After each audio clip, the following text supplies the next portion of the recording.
ఇంకొక రెండు విషయాలు చెప్పి నేను ముగిస్తా. తెలంగాణలో హైదరాబాద్లో రోడ్డు కట ట్రంప్ పేరు పెడతాడట.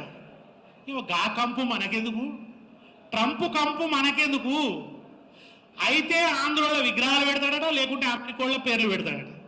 ఇదే కదా. ట్రంప్ అనేవాడు ఏం చేస్తున్నాడు? ఇవాళ దేశం మీద టారిఫ్లు విధిస్తున్నాడు. మన దేశ ఆర్థిక వ్యవస్థను అతలాకుతలం చేస్తున్నాడు. మన వాళ్ళు అక్కడ ఉద్యోగాలు చేస్తుంటే బేడీలేసి విమానాలలో మనం వెనక్కు పంపిండు, అవమానించండి ఇండియాను. ఆ ట్రంప్ పేరు ఇప్పుడు ఈయనెందుకు పెడుతున్నట్టు? ఏం బానిసత్వం నీకు? ట్రంప్ బానిసత్వం. ట్రంప్ ఇవాళ ప్రెసిడెంటు, 4 ఏళ్ళు పోతే ఈ ట్రంప్ పోయి ఇంకో తుంపు వస్తాడు, మళ్ళీ పెడతావా పేరు? ఆ తుంపు పేరు పెడతావా అప్పుడు? ట్రంప్ పేరట. ఇవాళ ఎస్పి బాలసుబ్రహ్మణ్యం విగ్రహం రవీంద్ర భారతిలో పెడుతున్నారు. మన వాళ్ళు ఏమంటున్నారు? అరే రవీంద్ర భారతిలో మనోళ్ళ విగ్రహాలు లేవు కదా అంటున్నారు, తెలంగాణలో విగ్రహాలు లేవు కదా అంటున్నారు. ఒక్క మాట చెప్పండి మీరు, మన ఇంట్లో మనం మన తల్లిదండ్రుల ఫోటో పెట్టుకుంటామా, పక్కింటి వాళ్ళ తల్లిదండ్రుల ఫోటో పెట్టుకుంటామా? మన తల్లిదండ్రులే మన తాత ముత్తాతలే పెట్టుకుంటాం కదా. హే గొప్పోళ్ళయా అని పక్కింటి వాళ్ళే పెట్టుకుంటామా? పక్కింటి వాళ్ళే పెట్టుకోం కదా.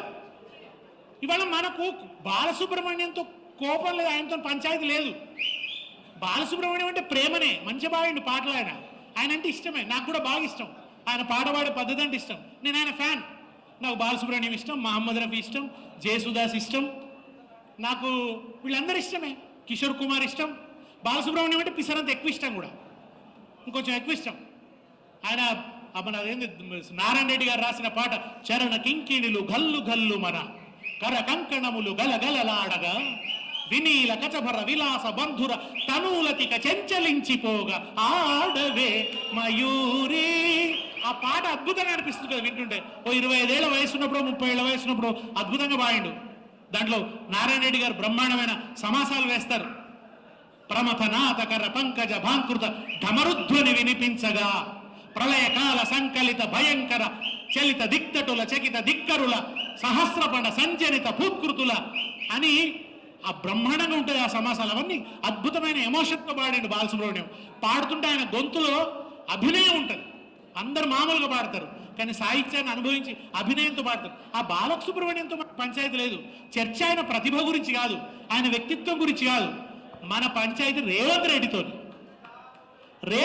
పంచాయతీ. నువ్వు రవీంద్ర భారతిలో ఇవాళ ఎవరన్నా వస్తే 2 విగ్రహాలు కనబడతాయి అక్కడ. ఒకటి ఘంటసాల విగ్రహం, బాలసుబ్రహ్మణ్యం విగ్రహం. ఎవరన్నా వచ్చి ఘంటసాల ఈయన ఎక్కడండి? పలానా ఆంధ్ర ప్రాంతంలో నుండి ఇక్కడ పుట్టాడు, ఓకే గొప్ప నమస్కారం. ఈయన ఎవరండి? బాలసుబ్రహ్మణ్యం, గొప్ప. ఆయన ఎక్కడండి? నెల్లూరు, నమస్కారం. ఆ వచ్చినవాడు, ఓహో ఈయన ఆంధ్ర ప్రాంతం వాడు, ఈయన ప్రాంతం వాడు. మీ తెలంగాణ వాళ్ళు ఎవరు లేరా అండి, ఎందుకు వాళ్ళ విగ్రహాలు లేవు అని అడిగాడు అనుకోండి, ఏం జవాబు చెప్తాం? అరే పెట్టవయ్యా, రవీంద్ర భారతిలో అద్భుతమైన ఈ వరంగల్ జిల్లా నుంచి వచ్చి ఒగ్గు కథలు గొప్పగా చెప్పిన చుక్క సత్తయ్య విగ్రహం పెట్టు. చుక్క సత్తయ్య తన ఒగ్గు కథలతోని తెలంగాణను ఓలలాడించిండు. అద్భుతమైన ఒగ్గు కథకుడు, ఆయనది పెట్టు. లేకుంటే నారాయణ రెడ్డి గారు జ్ఞానపీఠ అవార్డు తెచ్చిండు, ఆయనకు రవీంద్ర భారతితో అనుబంధం ఉంది, ఆయనది పెట్టు. తెలంగాణ కవులై పెట్టు.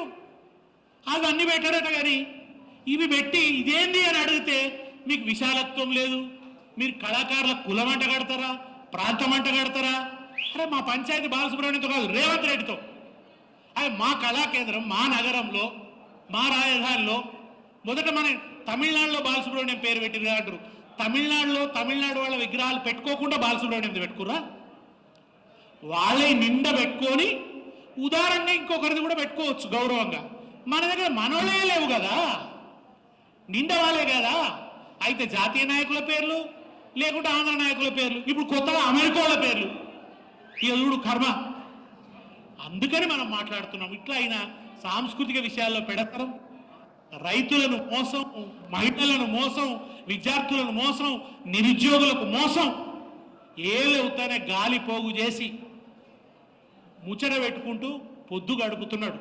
ఢిల్లీకి మూటలు వంపేటి ఓ మురికి ఓ కాంగిరేసు కంత్రి, మా గల్లీ కడుపులు కొట్టుతున్న ఉరమురికి ముఖ్యమంత్రి. ఎప్పుడు చూసిన ఒర్రుడు చదువుడే ఓరి ముఖ్యమంత్రి, నీ కోటు వేస్తే మా కొరిగిందేందిర కాంగిరేసు కంత్రి. ఎప్పుడు ఒర్రుడు చదువుడు తప్ప ఒరిగింది ఏమీ లేదు. ఈ 2 ఏళ్లలో తెలంగాణలో జరిగింది విధ్వంసం తప్ప వికాసం కాదు.